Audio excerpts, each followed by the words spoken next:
Why don't you start? Oh, but I think you should start. Sorry.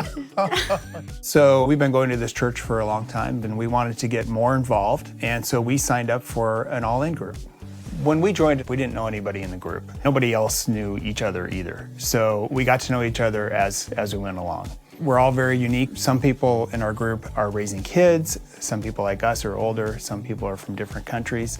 And I think it gives us a very different perspective. The one thing we all have in common is we go to this church and we believe in the Lord, and we want to improve our faith and disciple others who want to be part of that.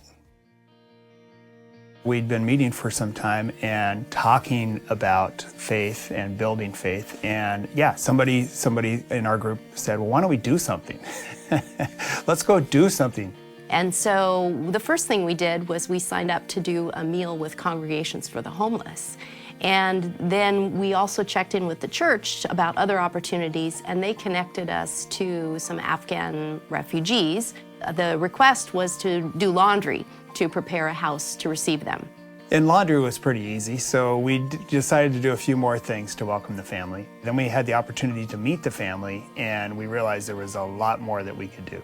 As we began helping the refugee families, they had so many things that they needed. And so we'd take those requests back to our all-in group and pray about them.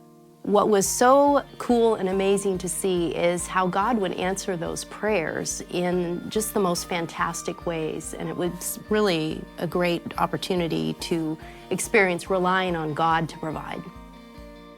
So in our group, everybody has different gifts and different capacities. Some people would help with the practical things. Some people would pray. People just jumped forward helping whenever they could. And it's just been so fun to see the most amazing things happen. As leaders of an all-in group, I think the hardest thing for us has been we felt like we needed to do everything. And that's certainly not the case. We've learned through this whole thing that our group is really essentially self-led. We just really send the emails. You know, people bring forward ideas all the time, and I think it works really well that way. And the most rewarding thing is the sense of community that we now have within our church. It's so fun to be able to see these people in person and to be able to support each other through prayer. For me, it's been learning to trust God more. We're both fairly resourceful people, and so our first inclination is maybe not to pray. And we've been learning more and more that that really should be our first inclination because God has bigger answers.